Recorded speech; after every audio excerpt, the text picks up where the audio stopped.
예, 여러분 편안하셨습니까? 오늘은 사순절 저의 3일째 되는 우리 목요일 날입니다. 어떻게 사순절 잘 지내고 계십니까? 금년도 사순절에는 이제 예수님의 사랑에 대해서 우리가 같이 묵상하며 예수님께서 보여주신 그 사랑을 또 우리 주변에 있는 사람들에게 어떻게 표현하고 나타낼지 그것을 좀 실천하고 실행하는 그런 사순절이 되었습니다. 자, 오늘 말씀은 예수님께서 가나 혼인잔치에서 베풀어 주신 그런 기적을 통해 숨어있는 사랑, 숨겨진 사랑에 대해서 같이 말씀을 나누길 원합니다. 자, 오늘 말씀 요한복음 2장 1절에서 12절까지의 말씀입니다. 제2장.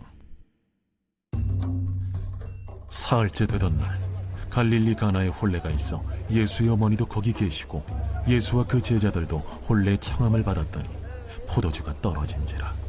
예수의 어머니가 예수에게 이르되 저들에게 포도주가 없다. 여자여, 나와 무슨 상관이 있나이까? 내 때가 아직 이르지 아니하였나이다. 그의 어머니가 하인들에게 이르되 너희에게 무슨 말씀을 하시든지 그대로 하라. 거기에 유대인의 정결 예식을 따라 두세 통 드는 돌 항아리 6이 놓였는지라. 예수께서 그들에게 이르시되 항아리에 물을 채우라. 하신즉 아귀까지 채우니 이제는 떠서 연회장에게 갖다 주라. 하심에 갖다 주었더니 연회장은 물로 된 포도주를 맛보고도 어디서 났는지 알지 못하되 물떠온 하인들은 알더라. 연회장이 신랑을 불러 말하되 사람마다 먼저 좋은 포도주를 내고 취한 후에 낮은 것을 내거늘 그대는 지금까지 좋은 포도주를 두었도다. 예수께서 이 첫 표적을 갈릴리 가나에서 행하여 그의 영광을 나타내시며 제자들이 그를 믿으니라. 우리 옛날에 중고등부 학생 시절 때 여름에 수련회를 가게 되면 그 천사 게임이라고 하는 것을 했습니다. 3박 4일 동안 지낼 때에 한 사람을 정해서 그 사람의 천사가 되어 보이지 않게끔 그 사람의 친절과 사랑을 베푸는 것이었습니다. 핵심은 그 사람이 모르도록 사랑과 친절 또 할 수 있는 모든 선한 일들을 행하는 것입니다.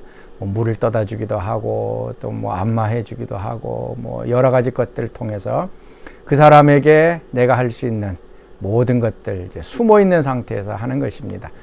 그 사람이 알게 되면 안 되는 것입니다. 그리고 마지막 날 나의 천사가 누구였는가 하는 것들을 이제 알게 되어지고 또 이제 감사했던 그런 기억이 있습니다.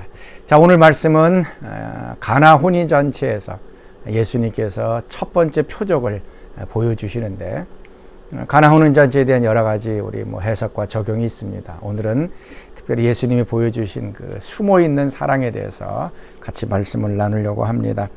이 가나 지방은 갈릴리 지역입니다. 이제 나사렛에서 이제 가까운 곳입니다. 그래서 이 가나는 요한복음 21장 2절에 보면 갈릴리 가나 사람 나다나엘이라고 합니다. 그러니까 요한복음 1장에 보면 4명의 제자들을 부르시는 장면이 나옵니다. 베드로와 안드레 그리고 빌립과 나다나엘. 이 4사람이 이제 갈릴리 지역 출신이었습니다. 북쪽에 있었던 그 나사렛과 가보나움 그 지역에 있어요. 특별히 이 가나는 나다나엘의 고향이었습니다. 북쪽에 있었던 갈릴리 사람들이 세례 요한이 세례 베푼다는 얘기를 듣고 밑에 지역으로 예루살렘 쪽으로 내려왔습니다. 이 신앙과 또 믿음에 대한 열정이 있었던 사람이었고 세례 요한의 제자들이었습니다. 그래서 예수님을 만나기 전에 세례 요한을 따라다녔고 그의 제자들이었다가 세례 요한이 예수님을 보고 세상 죄를 지고 온 하나님의 어린 양이다. 그랬더니 이 4 제자들이 예수님을 따라서 제자가 되는 그런 사건입니다.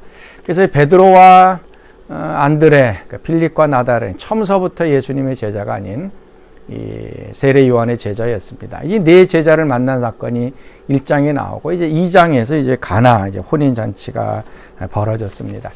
혼인 잔치 그때 당시에는 많은 사람들이 모였습니다. 한 일주일 정도 진행이 되었고 또 음식과 포도주는 풍성해야 됩니다. 그래서 많은 사람들이 와서 축하해 주는 것이 그 가문의 영광이 되어집니다. 그런데 문제가 갑자기 포도주가 떨어진 것입니다.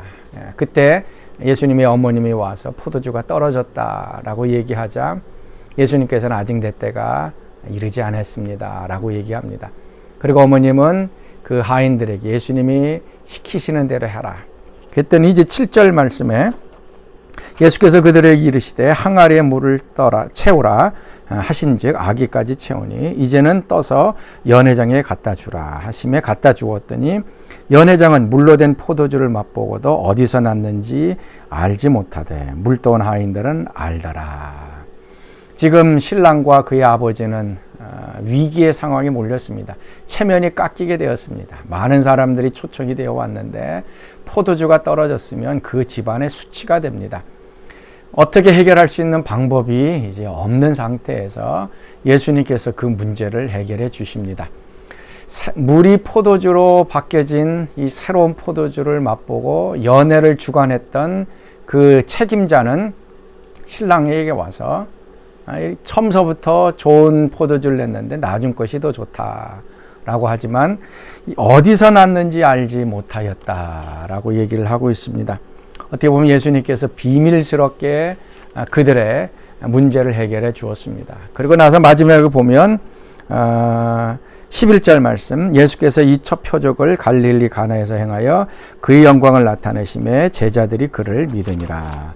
어떻게 보면 이 네 제자에게 보여주신 하나의 표적일 것입니다. 세례 요한의 제자였던 이 네 제자에게 예수님이 어떤 분인가 하는 것들을 보여주었습니다. 그 결혼식에 있었던 많은 사람들은 새로 난 포도주가 어디서 났는지 알지 못하였다. 비밀스럽게 했다. 아마 예수님께서는 첫 표적을 행하시면서 이 엄청난 능력을 내가 베풀었다라고 선전할 수도 있었을 것입니다. 그러나 예수님은 그렇게 하지 않으셨습니다.